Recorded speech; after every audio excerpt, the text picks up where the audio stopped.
Hey, Grandpa. I remember the time we used to then thrash our grain of that old standstill thrashers. We'd blow that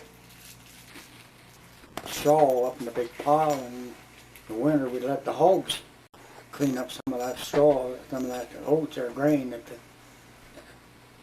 that the thrash machine didn't put out into sack. We just let the hogs run there, and I was coming down the road with old Bud and Bonnie feeding there one morning, and an old sow come out of that straw pile, spooked that team, and they took down that road on a dead run with that old wagon bouncing like that. I was a reeling all the lines in I could get, and finally got them stopped out there at the end of the lane. Boy, they were scared. I was too. Talk about how dangerous this power equipment is. This is plumb safe alongside those old workhorses. Yeah. Somebody got killed every summer around there, those old horses.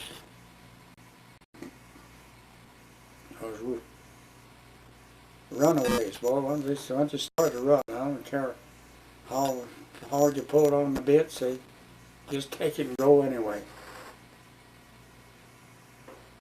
Well, you used to ride horses to school, didn't you? Yeah, oh yeah, that was the only way I had to go to school or else walk. That old garage that we had over there on the Lee Armor place when we were living there, that was a horse barn for the Pleasant View School at one time. That's where they tied their horses. Huh. And after they shut school down, Lee went up there and tore that down and took it down there and put it back up. Well, now, when you went into Collbran to school, did they have a horse barn there for you to put your horses in, or what did you do? They had a hitching rack all the way from the bridge, clear down there to where. Don't you remember the old hitching rail? Yeah, I From the end of actually Main do, Street but right down along the creek there, yeah, just across from where the ag building was. I guess I didn't make the connection that was for the school kids. Yeah. And that was, we have to leave our lunches tied on behind the saddle till noon because they wouldn't let us eat in the schoolhouse. We go out there and stand around in the cold, eat those lunches. Always had some of those little horses that pull back, and the kids would leave some of their lunch wraps there, and the wind would blow back, and all the horses pull back and break loose. Had to go catch them up and tie them up again. No, they just wouldn't let us eat it in the schoolhouse. Why was that, you know? We just ate our lunch outside. They didn't want to clean up the mess. Didn't want mice, maybe. Didn't you have one of your draft horses get bogged down in a big sand drift up there in Salt Creek somewhere? I had to have that runner. Old Bonnie, then lead her out there to get a drink of water. Instead of stopping and drinking, she walked out into it, bogged down. We had to get another team to pull her out.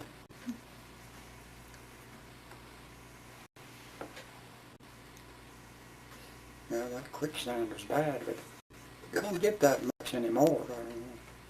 That was when Joneses was running that water down that gulch back of the place and picked all that sand up and run it into the creek, and was moving down the creek all the time, winter and summer.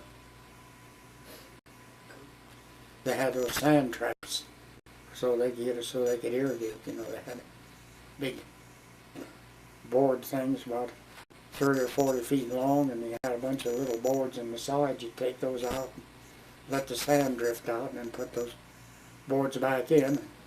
Another 6 or 7 hours, you'd have to take them out again. And then I got all the sand down the creek. Oh.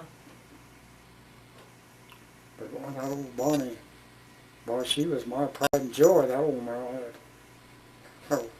What I paid for that team, and they were just colts. I got them old Alvin Johnson up here. I didn't think I'd ever get her out of there alive. How far up did she go? Oh, we didn't get out in there very far, but she... No, how deep was she? Was she Oh, at the top of her legs? Oh, it was clear up to her belly. Oh.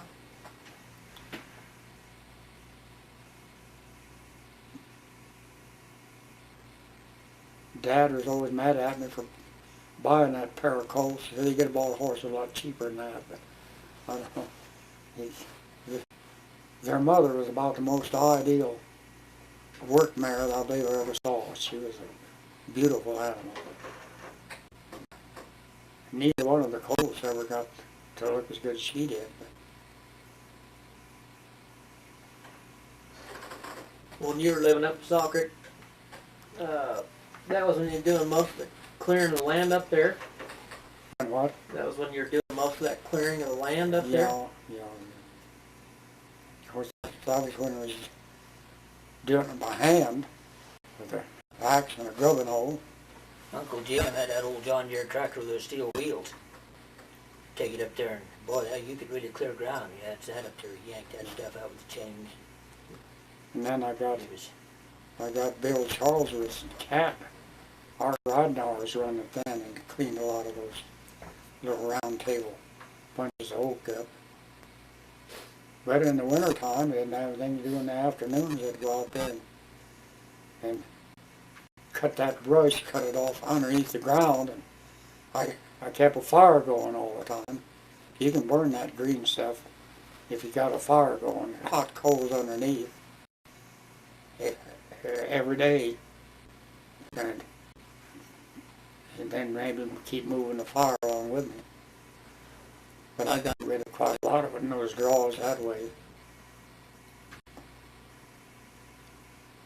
But after I got this dozer, so it made a difference then. Boy, you could get a lot of land cleared then.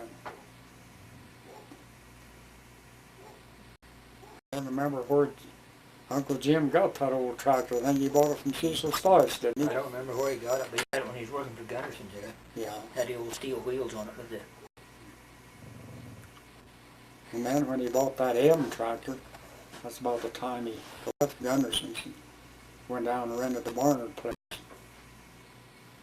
That was the last time that field across the road from the Krells was plowed.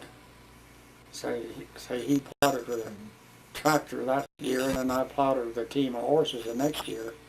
And I see it down then, and I plowed it since. Would you have grain on there? Yeah, I had oats on it.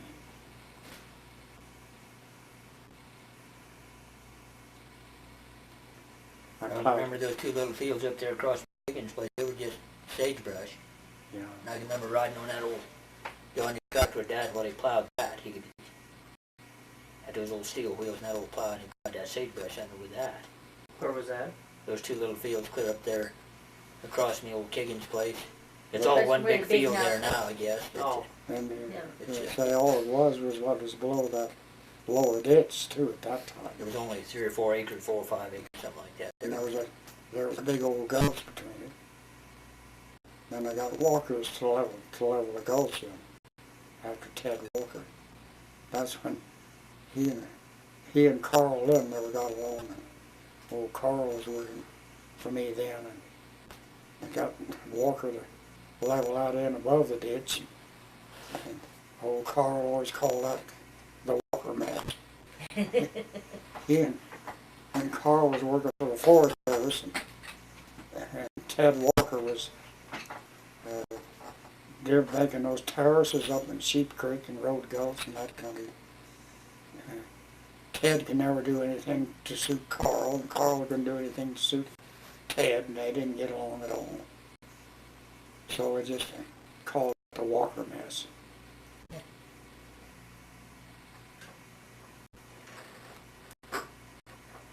But it sure made the land clearing easy compared to that old grubbing hole.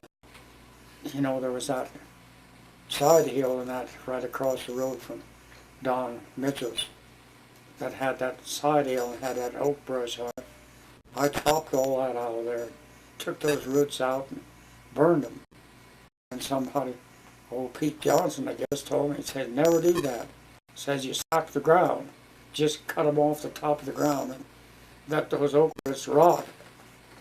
Then your ground will stay good. And you know that never has raised any very good hay. Oh, Where I grubbed those oak roots out. oh, it's been better where if you left them then. It'd take them a while to rot, though, wouldn't it? About 100 years. Yeah, That's what I would think. It would take them a long time to rot. yeah. for a long time. But Pete Johnson had that place on Brush Creek, and old Poppy Larmer had one that joined him there. And Pete, he just shrubbed it off. He had all those cheap Swedes, you know, to cut it off. And old Poppy was grubbing it all off. And Pete says, I raised a crop long before Poppy did. He told me, says, don't ever dig them all out. But most of it I have dug them out. Old Roy Walden dozed a lot out there for me. Field blow up there. That lawn field. When he cleared all that off, pushed all that brush off the bottom of those drawers and burned it, and then leveled it up. For several winters after that, that oak brush was still hot underneath there and melted snow if you could see it. Really? Down those drawers where it was. Oh. Well, those drawers are deeper in this house. It's tall. They would, you could, you know, you couldn't actually see the steam or you But could see the heat, snow. but it kept the snow. It was warm enough, it kept the snow melted off of them. Several years ago over there at DeBeck, old Steve Searcy had a big old silage pit that he pushed full of stuff and burned it, leveled it up and stacked hay on it. And it burned his haystack down that winter. Oh my It God. was warm enough under there that Huh. it just kept smoking and smoldering and finally caught that haystack on fire and burned it. Mom, I'm gonna leave that on. Just keep visiting. Oh, I thought we were gonna play cards. We are gonna play. We are. Okay. They are, but you're supposed to stay in here and keep the cat. Oh, I don't get to play cards. No. That's, Eric's made such a big deal out of playing cards. Here. No, I'm just kidding. I thought if you wanted to keep going, you can keep Oh. going. I didn't know you wanted to play cards. What do you mean you didn't know it?